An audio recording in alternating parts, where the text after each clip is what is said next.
ट्रिंग ट्रिंग ट्रेडल machine का ink blade घूम रहा है। चर चर चाक। इंक रोलर ऊपर नीचे गतिशील है। टक टक। कागज पर इम्प्रेशन बांस की तिल्ली की तरह एक टांग पेडल को एक लय में दबाती रहती है। जी हाँ, इसे उस मशीन की प्राण शक्ति कह सकते हैं। इस नाद वृंद मेल से कुल जमा मतलब क्या निकलता है?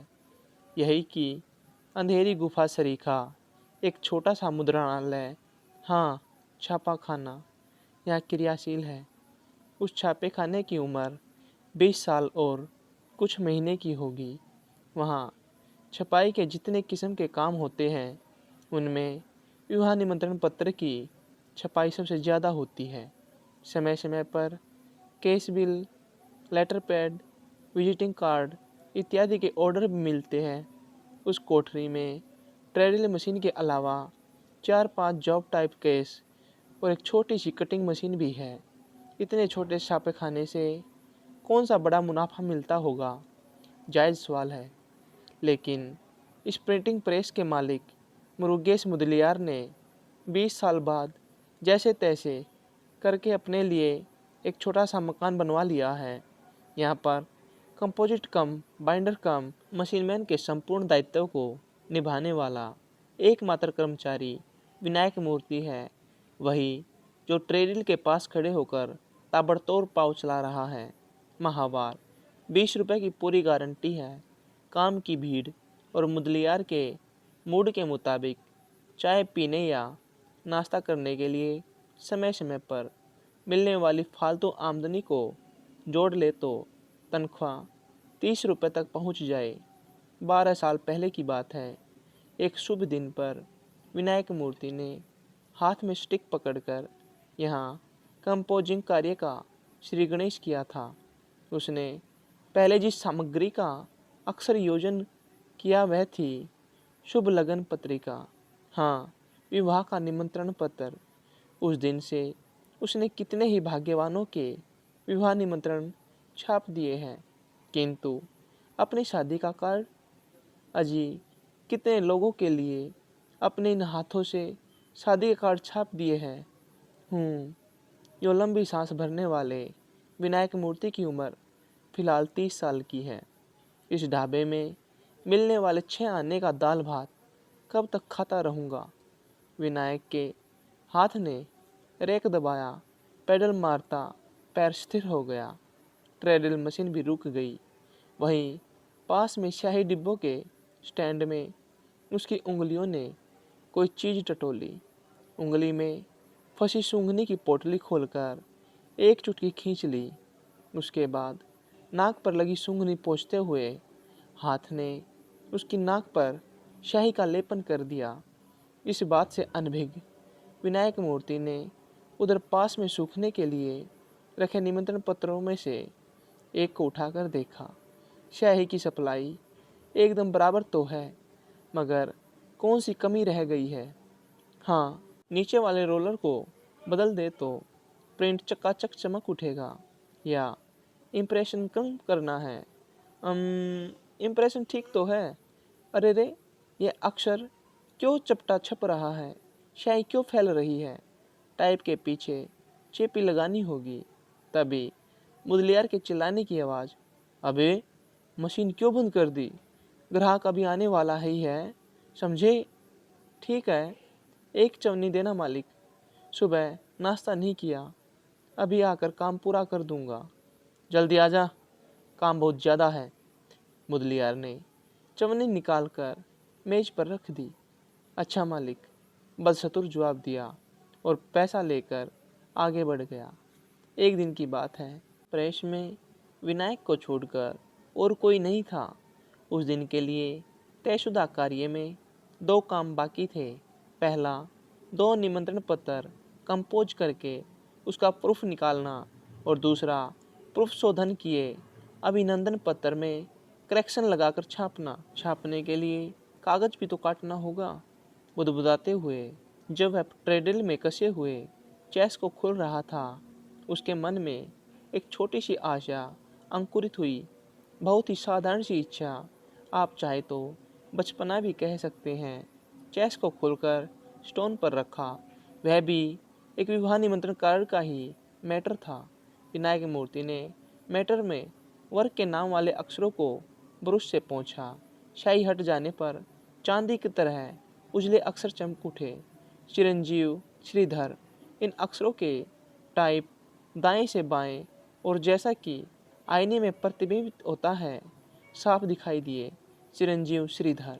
शूटिंग स्टिक को एक छोर पर टिकाकर मल्टी बार से उसके ऊपर चटाक चटाक 2 बार वार किया। बगल में रखी तिलियों को ढीला करने के बाद पंक्चर लेकर बॉर्डर के पास वाले कवाड़ों को दबाया। फिर टाइपों को धीरे से हिलाकर लाइन में गड़बड़ी आए बिना चिरंजीव, श्रीधर इन 7 अक्षरों को सफाई से उठाकर अलग रखा। उसके होठों पर शरारत भरी मुस्कान रेंग उठी। उसके हाथों ने कैसे दूसरे 7 अक्षरों को फटाफट चुनकर उंगलियों के बीच में रख लिया। पट्टे ने चिरंजीव शब्द को हड़प लिया। नया अक्षर संयोजन देखकर मन ही मन हंस दिया। चिरंजीव, श्रीधर के बदले अब के विनायक मूर्ति अक्षरों ने निमंत्रण पत्र में जगह पा ली। स्टोन पर पड़े चेस को फिर से कसकर 2 बार उठा पटक करके जांच लेने के बाद ट्रेडल में लगाया। थोड़ी देर तक उस पर स्याही लगने के बाद एक वेस्ट शीट ली और ट्रेडल के बेड पर रखकर सिकुड़न दूर करने के लिए उंगलियों से 2 बार सहलाया। कागज पर सिकुड़न हो या ना हो, कागज को बेड पर रखकर ट्रेडल की लय गति के अनुसार उसे एक बार सहलाने की उसकी आदत है। उसके बाद बाएं हाथ ने ब्रेक हटा दिया। टंग टंग इम्प्रेशन की आवाज़। बेड पर पड़े कागज को उठाकर देखा कि विनायक मूर्ति और सौभाग्यवती अनसुया का शुभ विवाह। इन जुगलों को पढ़कर वह खूब हंसा। हंसते हंसते लोटपोट हो गया। निमंत्रण पत्र पर छपे माता पिता के नाम या कुल गोत्र इत्यादि पर उसका ध्यान बिल्कुल नहीं गया। अच्छा है, हाथों हाथ इसे डिस्ट्रीब्यूट कर दें। चेस को खोलकर अच्छी तरह पोंछने के बाद मैटर निकालकर गैली फलक में रखते हुए डिस्ट्रीब्यूट करने में तल्लीन हो गया विनायक मूर्ति। अबे क्या कर रहा है? आजकल उल्टा सीधा काम करने लग गया है। क्या बात है? किसने तुझे डिस्ट्रीब्यूट करने को कहा? बाहर जाते हुए मैं कौन सा काम बता के गया और तू क्या काम कर रहा है? मैंने कहा था कार्ड का काम पूरा करने के बाद अभिनंदन पत्र को मशीन पर चढ़ा ले। हाँ, वह बहुत ज़रूरी है, मुदलियार चिल्लाई। अच्छा मालिक। बस चतुर जवाब देकर विनायक काम में मशगूल हो गया। चाहे रात हो जाए, आज उसे पूरा करना ही है। मुदलियार का हुक्म। घड़ी में 3 बज गए। छप गए निमंत्रण पत्र के मैटर को डिस्ट्रीब्यूट करने का काम हो गया। अब अभिनंदन पत्र का काम शुरू करना है। हाथ मुस्तैदी से काम पर लगे थे। मन अपने लिए एक विवाह लगन पत्रिका छपने के शुभ दिन के चिंतन में लीन था। चूल्हे में रहने वाली दीदी से कहूँ कि अपने ही रिश्ते में कोई लड़की तय कर दे। चूल्हे में विनायक की एक चचेरी बहन रहती है। क्या लड़की का कहीं अकाल है? अरे, जीविका का ही तो अकाल है। पहले 100 रुपये चाहिए, फिर माहवार खर्च के लिए कम से कम 40 रुपये तो हो ही। विनायक को एकाएक हंसी आ गई। ठाका मारकर एक बार हंस पड़ा। अबे क्या बात है रे? बावरे की तरह खुद पे खुद हंसता जा रहा है। मुदलियार ने पूछा। आप ही देखिए न। हंसी के बीच में ही उसने अभिनंदन पत्र का प्रूफ उनकी ओर बढ़ा दिया। उसे देखकर मुदलियार भी जोर से हंसने लगा। सांसारिक जीवन को सुखमय बनाने के लिए एक जीवन साथी का होना बहुत आवश्यक है। इस वाक्य में सुखमय शब्द के सु के स्थान पर दू छप गया था। सांसारिक जीवन को दुख में बनाने के लिए मुद्रा राक्षस की क्रीड़ा भी विचित्र होती है। मुदलियार को सहसा अपनी हैसियत का ज्ञान हो आया। किसी मजदूर के साथ समान रूप से खड़े होकर हास्य का आस्वादन करना किसी मालिक को शोभा देता है? उसकी प्रतिष्ठा ने सिर उठा लिया। क्यों हंसे जा रहा है? फुहड़, सौदो जैसे। चुपचाप काम कर, गधा कहीं का। अच्छा मालिक, बसतुर जवाब। मजदूर की लघुता हुक्म के आगे नतमस्तक हो गई। रात के 7 बज चुके हैं। ट्रेडमिल चल रही है। अभी तक अभिनंदन पत्र की छपाई पूरी नहीं हुई है। घर जाने से पहले मुदलियार ने विनायक के पास आकर काम की निगरानी करना जरूरी समझा। उसने अंदर आकर देखा, विनायक पसीने से तरबतर है। उसका पैर पैडल पर ताबड़तोड़ चल रहा है। कोरा कागज फीड करते और छापा कागज निकालते हुए हाथ की उंगलियां वाकई उड़ रही हैं। बेचारा बैल की तरह काम करता है। मुदलियार ने मन ही मन कहा, ले, ये पैसे रात के खाने के लिए रख ले, और ये ले चाबी, ताला लगाकर आना। कहते हुए उसके सामने चाबी के साथ अठन्नी रख दी। मालिक के मन को पढ़ने में विनायक को वाकई महारत हासिल है। मालिक उसे दांत निपोर दिए। क्या है बोल, और क्या चाहिए? मुदलियार मुस्कुराया। इतवार को मैं अपनी दीदी के यहाँ गया था। कहती थी उसने एक लड़की देख रखी है। इसके आगे बोल नहीं निकला। कारण यह नहीं था कि सरासर झूठ बोल रहा था। उसे शर्म आ गई थी। अरे रे, शादी की बात कर रहा है? अच्छी बात है बेटे, गाजे बाजे के साथ करा देंगे। मुदलियार ने मुद्रित भाव से कहा। मालिक, उसके लिए 100 रुपए की पेशगी। चिंता काहे करता है? वह सब हो जाएगा। तो पहले बात पक्की कर ले। मुदलियार से इतना सुनना था कि विनायक फूला नहीं समाया। बाहर निकलते हुए मुदलियार ने अपने आप से कहा, पट्टे की उम्र हो गई है। जब हमारे पास आया 18 साल का छोकरा था। हमारे सिवा इसका अपना कौन है? शादी में कोई कसर नहीं होनी चाहिए। प्रेस में ट्रेडमिल चल रही है। टक टक टटक टटक। अचानक यह क्या हो गया? विनायक की जांघ के ऊपर, उदर के नीचे, आंतड़ियों में मरोड़। उफ, दर्द हो रहा है। लगता है आंतड़ियाँ घूम रही है। अरे रे, जान निकल रही है। आह का चित्कार हो निकला। पैर खुद ब खुद पैडल से हट गया।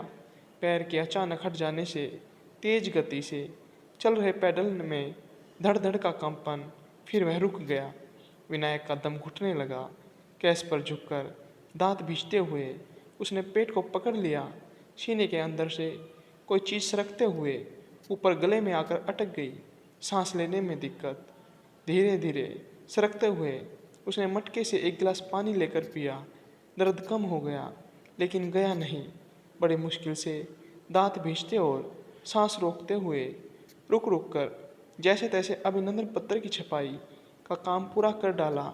ट्रेडमिल से चेस उतारने तक सब्र रखना दुश्वार हो गया। उसे वैसे ही छोड़कर दरवाजे पर ताला लगाने के बाद चल पड़ा। नहीं, लंबे डग भरने लगा। पेट के अंदर कोई अंग स्थानच्युत हो गया, अपनी जगह से फिसल गया। लगता है वह और किसी अंग की जगह पड़ा हुआ है, किसी और का मार्ग रोके हुए है। ए माँ, दर्द बर्दाश्त के बाहर था। पता नहीं विनायक पास वाले डॉक्टर के पास कैसे पहुंचा। द्वार पर जाकर गिर पड़ा। पता चला विनायक को हर्निया हो गया है। डॉक्टर और मुदलियार ने उसे सरकारी अस्पताल में भर्ती कराया। उसका शरीर डॉक्टरी पढ़ने वाले छात्रों के लिए शोध खोज का विषय बन गया। डॉक्टरों ने उसके रोग का नहीं, बल्कि नई नई युक्तियों और प्रणालियों का उस पर प्रयोग करके देखा। बीमारी, दर्द, अपमान दिन बीतते गए। अंत में एक शुभ दिन की शुभ घड़ी में उसका ऑपरेशन हुआ। उसके बाद बुखार चढ़ गया। आखिरकार 1 महीने के बाद किसी तरह छुट्टी मिली। अस्पताल से बाहर निकलने से पहले डॉक्टर ने उसे एक सलाह दी। वह डॉक्टरी परामर्श दिल के अंदर चुपके से एक बम बनकर फूट पड़ा। डॉक्टर ने कहा था, तुम्हें शादी नहीं करनी चाहिए। अव्वल तो ऐसी इच्छा उठेगी ही नहीं, फिर भी दूसरों के दबाव में आकर कहीं शादी न कर लेना। उसके बाद उसके कानों ने कुछ नहीं सुना। विनायक फिर से काम पर लग गया। अंधेरी गुफा सरीखे छापे खाने में घुसकर उसने ट्रेडल देखी, केस देखा और स्टिक देखा जिनसे उसका 1 महीने का वियोग हो गया था। पता नहीं क्या सूझ गया उसे। उसने ट्रेडल को गले लगाकर लंबी सांस भरी। देखो विनायक, वह निमंत्रण पत्र चेस पर कसा हुआ है, उसे मशीन पर चढ़ा लेना। तुम्हारे बगैर इधर कोई भी काम ठीक से नहीं हुआ। जितने छोकरे आए सारे बेकार निकले। तुम्हारी तनख्वाह अगले महीने से 10 रुपये बढ़ा दी है। अच्छा, तुमने कहा था न शादी के लिए पेशगी चाहिए, 15 तारीख के बाद ले लेना। क्यों रे, खुश है न? मुदलियार ने आंखें मटकाते हुए पूछा। विनायक ने सिर दूसरी तरफ फेर लिया। अनजाने में ही दोनों हाथों ने मुंह को ढांप लिया। पूरे शरीर में कंपन। क्या वह रो रहा है? पट्टा बड़ा लज्जा रहा है। मुदलियार हंस पड़े। वह ट्रेडल के पास गया। किसी के द्वारा कंपोज की किसी ऐरे गहरे के विवाह निमंत्रण को मन में किसी राग द्वेष के बिना यंत्रवत मशीन पर चढ़ाने के बाद कागज स्टैंड पर रखकर शाही लगाने लगा। उसके पैर ने पैडल मारा। टंग टंग इम्प्रेशन मुद्रित होकर आया। एक निमंत्रण पत्र। मशीन रोककर केसों के बीच में तह करके रखा हुआ एक कागज उठाकर देखा कि विनायक मूर्ति और सौभाग्यवती अनसुया का शुभ विवाह। हाँ, वही वेस्ट शीट। उस दिन जिस कागज ने उसे हंसाकर लोटपोट होने को विवश किया था, वही नकली निमंत्रण पत्र। उस कागज पर उसकी आंखों से निकले आंसू की 2 खारी गर्म बूंदें टपक कर छितर पड़ी। क्यों रे विनायक, मशीन क्यों रुक गई? वह आने वाला है न, उससे पहले यह काम पूरा हो जाना चाहिए।